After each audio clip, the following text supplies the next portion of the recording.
अस्सलाम वालेकुम नाज़रीन, 91 न्यूज़ के साथ मैं आपका मेज़बान चौधरी मुबशर हसन आपकी खिदमत में हाज़िर हूँ। इस वक्त मैं मौजूद हूँ डिस्ट्रिक्ट कसूर की तहसील चुनिया का नवाही इलाका मोकल करमलाई, जो कंगनपुर से 5 किलोमीटर पर वाक़ है। तो मेरे साथ आज मौजूद है जानी पहचानी शख्सियत अजीम बाप का अजीम बेटा सरदार वकास मोकल साहब मेरे साथ मौजूद है, सरदार हसन अख्तर साहब के बेटे। तो आज उनसे दिलचस्प जो मालूमात लेंगे सियासत के हवाले से और दिलचस्प बातें करेंगे। अस्सलाम वालेकुम सर। वालेकुम सर, क्या हाल है? ठीक है, अल्लाह का शुक्रिया, खैरियत से। अच्छा, आप सियासत के हवाले से हम आपसे बातें करेंगे, आपसे सवालात करेंगे। सबसे पहले आपने सियासत में कब कदम रखा? मैं जी सियासत में अमली तौर पे तो मेरे ख्याल में जी सरदार हसन अख्तर मोकल साहब की वफ़ात के बाद 2011 में मैंने शुरू किया जी। और 2013 का मैंने इलेक्शन जी पाकिस्तान मुस्लिम लीग काफ की टिकट से लड़ा। और अल्लाह ताला की मेहरबानी और इलाही इलाका की मोहब्बत की वजह से मैंने जी इलेक्शन जीता। और मैं इस वक्त से अपनी सियासत में इस वक्त इन्वॉल्व हूँ। अच्छा सरदार साहब जी, तो सियासत आपकी विरासत से चलता आ रहा है? मेरे ख्याल में जी सियासत विरासत में जी बिल्कुल इसलिए क्योंकि जी सरदार हसन अख्तर मोकल साहब ने इसमें जब अपनी ग्रेजुएशन के बाद अमल दखल शुरू किया, उससे पहले सर उनके वालिद मेरे दादा सरदार मोहम्मद असलम मोकल साहब वो डिस्ट्रिक्ट काउंसिल कसूर के मेंबर रह चुके थे। सरदार साहब ने भी अपना पहला इलेक्शन बतौर मेंबर डिस्ट्रिक्ट काउंसिल ही लड़ा और जीता। और उसके बाद उन्होंने MPA का इलेक्शन अपना जो पहले गैर जमाती इलेक्शन हुए जलीजो साहब के दौर में, उससे अपनी मेंबर सूबाई असम्बली के तौर पे अपनी सियासत का आगाज़ किया। और मैं ये बताना चाहूँगा कि जी वो बहुत चंद MPAs में से हैं पंजाब में जो मुसलसल 6 दफ़ा जीते रहे। और उसके बाद 7वीं दफ़ा में भी इलेक्शन जीता। सो आप उसको कह सकते हैं कि जी ये अब हमारे खून के अंदर शामिल है। अच्छा सरदार साहब, ये जो मुल्की सूरत हालात के सामने है, मुल्की सियासत के हवाले से आप क्या कहना चाहते हैं?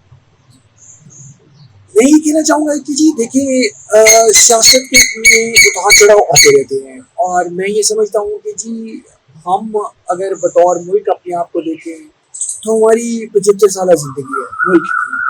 और ये दुनिया के उस कैलेंडर के हिसाब से हम बहुत, मेरे ख्याल में मैं तो ये भी कहूँगा कि शायद अभी हम नौजवान मुल्क भी नहीं, अभी हम एक बचपने वाले उस कैटेगरी के अंदर हैं कि हम बहुत नए मुल्क हैं। सो मुल्क के अंदर उतार चढ़ाव सियासत में आते रहते हैं। लेकिन इस वक्त की सियासत जो मैं समझ रहा हूँ या जो देख रहा हूँ, मैं ये समझता हूँ कि जी ये ऐसा दौर गुजर रहा है जिसके अंदर सियासतदान और सियासत को वो मौका नहीं मिल रहा या नहीं वो अवेलेबल है जो कि इसको पुख्तगी की तरफ लेके जाए। देखिए, सियासत अवाम की खिदमत का दूसरा नाम है।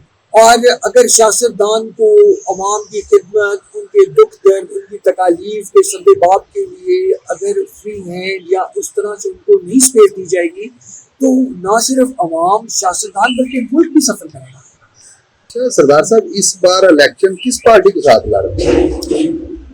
जैसा कि मैंने आपको पहले बताया, मैं अपने पहले इलेक्शन से ही चौधरी परवेज़ साहब के साथ शामिल हूँ और उनके साथ इन्वॉल्व हूँ। और मेरे वालिद साहब ने हमेशा यही हमें सबक पढ़ाया है कि जिसके साथ हो उसके साथ अपनी ज़िंदगी खलूस और जान के साथ गुजारो। और मैं आज भी जी चौधरी परवेज़ साहब को अपना लीडर मानता हूँ, समझता हूँ। मेरे घर के बड़े भी हैं, बुजुर्ग भी हैं। और जैसा कि आपने देखा, पहले वो मुस्लिम लीग काफ में थे, लेकिन उसके बाद उन्होंने फिर तहरीक इंसाफ ज्वाइन कर ली। तो मैं ये कहूँगा कि जी मेरे नुक्ता नज़र में अगर चौधरी परवेज़ साहब तहरीक इंसाफ में हैं तो जी मैं भी तहरीक इंसाफ में हूँ। अच्छा सरदार साहब, एक दिलचस्प सवाल है, आप स्टूडेंट, आपकी स्टूडेंट लाइफ कैसी थी? आप ज़हीन थे या नॉर्मल थे? मेरे ख्याल में जी बहुत कम लोग होंगे जो ये मानेंगे कि वो सही नहीं थे। लेकिन मैं ये समझता हूँ कि जी स्टूडेंट लाइफ ठीक थी, बल्कि मैं ये समझता हूँ कि जी अच्छी थी। और इसमें भी जी मैं ये कहूँगा कि फिर मेरे वालिदैन की ख़ुसूसी मेहरबानी है कि उन्होंने इस बात को इंश्योर किया कि उनकी औलाद पढ़ लिख जाएगी। तो मैं ये समझता हूँ जी कि तालीम एक ऐसा ज़ेवर और एक ऐसी प्रिविलेज है जो हर पाकिस्तानी गरीब अमीर ہر کسی کو ایکسیس ہونی چاہیے. میرے والد صاحب بھی جی ماسٹرز ان پولیٹیکل سائنس تھے, میں نے بھی جی MBA کیا اکنامکس میں. اور باقی اسٹوڈنٹ لائف کی جی وہی والی بات ہے, پڑھنے کا کوئی دل نہیں تھا جی. اور لیکن بلکہ مجھے یہ بہت کہا جاتا ہے رہا کہ جی اکنامکس تو بہت خشک سبجیکٹ ہے, لیکن میں یہ سمجھتا ہوں کہ جی بات انٹرسٹ کی ہوتی ہے. اور مجھے اکنامکس شروع سے ہی پسند تھی, میرا مائنر پولیٹیکل سائنس تھا. سو میرا یہ خواہش تھی کہ جی جو بھی ہو اس کے اندر میں اپنے عوام کی یا آنے والے وقت میں اپنے ملک کے لیے جو خدمت کر سکوں مجھے کرنی چاہیے. اچھا سردار صاحب, یہ سیاست جو آپ کی وراثت سے چلتا آ رہا ہے, لیکن یہاں پہ جو ایک بہت بڑا ایشو ہے, میں پہلے بھی اس ایشو کی آواز اٹھا چکا ہوں, یہاں پہ آبادی کے لحاظ سے یہ جو آپ کا ایریا بہت بڑا ایریا ہے, جہاں پہ سرکاری ہاسپٹل کی جو سہولت ہے یہ ایک OPD کی صورت میں ہے, جو دن میں 6 سے 8 گھنٹے تک سہولت مہیا ہوتی ہے. اور یہاں پہ آپریشن کی سہولت ہونی چاہیے, جہاں پہ الٹرا ساؤنڈ کی سہولت ہونی چاہیے, اس کے بعد یہاں پہ 24 گھنٹے ایمرجنسی ہونی چاہیے. یہ صورتحال جو ہے نا یہ نہ ہونے کے برابر ہے, اس کا تو کوئی فائدہ نہیں ہے یہاں OPD کا. تو یہاں پہ چھوٹا بڑا آپریشن ہونا چاہیے, یہاں پہ یہ سب سہولتیں ہونی چاہیے.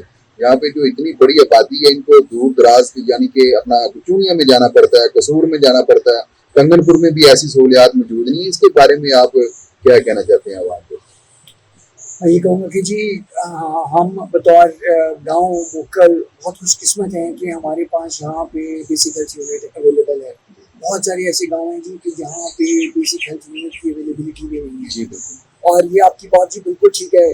دیکھیں اگر کوئی بیماری کوئی مسئلہ اگر موقع پہ ہینڈل اور مینیج ہو جائے تو شاید وہ 1 گھنٹے ایک دوائی ایک خوراک سے ہو جائے. لیکن کیونکہ پراپر میڈیکیشن نہیں ہے, پراپر ڈاکٹرز اویلیبل نہیں ہیں, جس طرح آپ کہہ رہی ہیں جی کہ آپریشنس کے لیے یہاں پہ ایمبولینس کے لیے یہاں پہ ایون بیسک ECG مشین یا ایون نیبولائزر یا اس طرح کی مشینیں بھی اویلیبل نہیں ہیں, جس کی وجہ سے جو مریض یہاں پہ آتا ہے اور اس کو پراپر ٹریٹمنٹ نہیں ملتی تو اس کی تکلیف بھی بڑھتی ہے اور اس کی بیماری بھی بڑھتی ہے. جی بالکل سر. اور جو سدباب یہاں پہ ہو سکتا ہے اس کو اگر یہاں پہ نہیں ہوتا اس کی وجہ سے یا ان کو آخر میں لاہور جانا پڑتا ہے. اور غریب انسان کے لیے جی مریض کو لاہور لے جانا آج کل کے وقت میں کوئی آسان بات نہیں. سو یہ بات آپ کی بالکل ٹھیک ہے جی. میں یہ سمجھتا ہوں کہ ٹھیک ہے شاید حکومت کے پاس فنڈس کی کمی ہوگی, لیکن ایٹ لیسٹ جو اویلیبل فیسلٹیز ہیں ان کو اتنا پراپرلی مینیج کیا جانا چاہیے تاکہ یہاں پہ بہت سارے پرابلمس کا سبب ہو جائے. اب دیکھیں چونیا میں انہوں نے ایک ہارٹ کا کارڈک سینٹر بنایا ہوا ہے. اب اچھی بات یہ ہے کہ وہ کارڈک سینٹر اتنا اکوپڈ ہو کہ وہاں پہ سے کوئی مریض لاہور یا آگے ریفر نہ کیا جائے. جی بالکل. لیکن ایک بہت بڑا یہاں کا جی سیٹ اپ میں نے جو دیکھا ہے کہ اگر آپ DHU آئیں گے تو وہ آپ کو RHC بھیج دیں گے, RHC جائیں گے تو وہ آپ کو THQ بھیج دیں گے, THQ والوں آپ کو DHQ بھیج دیں گے. سردار صاحب ایک بڑی بات ہے, یہ میں آپ کو بتاتا چلوں, یہ جو آپ کے تحصیل چونیا کے ڈاکٹر ہیں یہ ایک رپورٹ ڈاکٹر ہیں چینا نے تعینات کیے جو دور سے دیکھتے کہ یہ نہیں بچے گا اس کو لاہور لے گئے. یہ معاملات بہت ہے زیادہ چونیا میں. میرے خیال میں جی روبوٹ سے زیادہ آپ کو یہ کہنا چاہیے کہ وہ ڈاکٹرز ہیں جن کا صرف کام یہ ہے کہ مریض کو صرف آگے چلا دینا چاہیے. لیکن میرے خیال میں جی دیکھیں پھر وہی والی بات کہ اس چیز کا پریشر اگر ہم لاہور کے ہسپتالوں پہ ڈالتے ہیں تو ہم زیادتی کرتے ہیں, مریض کے ساتھ بھی کرتے ہیں, ڈاکٹرز کے ساتھ بھی کرتے ہیں, ہر کسی کے ساتھ کرتے ہیں.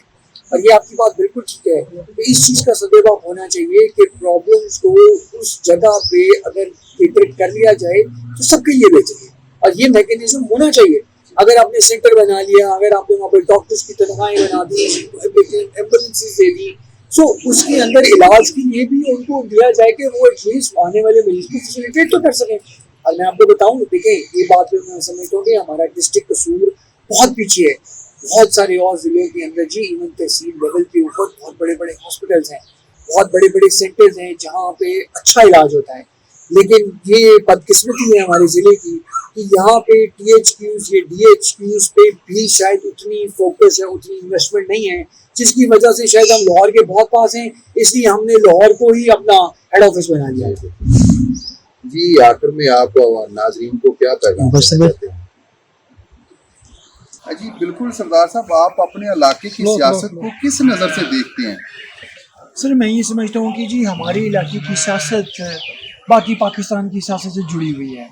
और मैं ये समझता हूँ कि जी ये बिल्कुल एक हमारे मुल्क के और हमारे ज़िले के सूबे के बिल्कुल एंड का हल्का है। एक तरफ हमारी इंडिया है, दूसरी तरफ हमारे बिल्कुल साथ डिस्ट्रिक्ट उकाड़ा है। सो इसकी वजह से यहाँ पे पसमानदगी बहुत ज़्यादा है, क्योंकि यहाँ पे वैसे कोई इंडस्ट्रियल इस्टेट्स नहीं है। यहाँ पे सिर्फ़ और सिर्फ ज़मींदारा और एग्रीकल्चर मेन बिजनेस है जिसमें लोग इन्वॉल्व हैं। सो मैं ये समझता हूँ कि जी इस इलाके की अपग्रेडेशन के लिए और अपलिफ्ट के लिए बहुत काम की ज़रूरत है। और उसके अंदर मैं ये समझता हूँ कि जी बाकी शायद चीज़ें तो विद टाइम होती रहेंगी, लेकिन रोड इंफ्रास्ट्रक्चर और नेटवर्क सबसे ज़्यादा अहमियत रखता है। क्योंकि देखें, जिस किसान ने अपनी फसल को तैयार करना है, उसने वो फसल मंडियों तक पहुँचानी है। लेकिन अगर टूटी हुई सड़कें होंगी, वहाँ पे उनको रेल की ट्रॉलियाँ, ट्रैक्टर नहीं पहुँच सकेंगे, तो नुकसान उस गरीब किसान का ही है जिसने 3 महीने, 6 महीने, इवन साल की मेहनत की है। सो मैं ये समझता हूँ कि जी ये एक ऐसा स्टार्टिंग पॉइंट है कि जिस पे अगर फोकस हो तो इंशाल्लाह मैं ये समझता हूँ कि जी बतौर ज़रूरी हल्का ये बहुत ज़्यादा कंट्रीब्यूट कर सकता है आने वाले वक्त में ज़िम्मेदारों और किसानों के नुक्ता नज़र से। हाँ जी बिल्कुल सरदार साहब, आप ना अपने अहल इलाका यानी कि अपने हल्के की आवाम को क्या पैगाम देना चाहते हैं? मैं ये कहना चाहूँगा कि जी देखें, फिर वही वाली बात, इलाके की आवाम से ज़्यादा मेरा इंटरेस्ट और फोकस होएगा इस इलाके बल्कि तमाम पाकिस्तान के नौजवानों पे। क्योंकि देखें, आपने जितनी भी रिपोर्ट्स एटलीस्ट मैंने देखी हैं, उसके अंदर हमारी नौजवानों की एक बहुत ज़्यादा प्रपोर्शन है जो इस वक्त उस स्टेज पे आ रही है जहाँ पे उनको रोज़गार, उनको अच्छी तालीम और उनको और बहुत सारे काम के और कारोबार के मौके मिलने चाहिए। क्योंकि देखें, एक मुल्क की तरक्की उसकी नौजवान वर्क फोर्स करती है, क्योंकि उनमें जज्बा होता है, उनमें हिम्मत होती है, उसके अंदर लगन होती है, उनके अंदर अपना मुस्तकबिल होता है। सो मैं यही पैगाम दूंगा कि जी बतौर एक शहरी और बतौर नौजवान हमें चाहिए कि हम इस बात को इंश्योर कर लें कि हमने आने वाले वक्त में अपनी बेहतरी के लिए भरपूर मेहनत करनी है। लगन के साथ हमने अपना मुस्तकबिल भी और इस मुल्क का मुस्तकबिल भी संवारना है। हाँ जी बिल्कुल, ये हमारे साथ जो मौजूद थे सरदार वकास साहब, सरदार हसन अख्तर साहब के बेटे मोकल करमलाई से बहुत अच्छी गुफ्तगू की, उनकी ज़िंदगी के हवाले से, पढ़ाई के हवाले से भी सवालात किए और सियासत के हवाले से भी सवालात किए। तो बहुत अच्छी गुफ्तगू की, इनके जो नज़रिया आवाम तक पहुँचाया। तो सरदार वकास साहब को और 91 टीम को इजाज़त दीजिएगा। अल्लाह।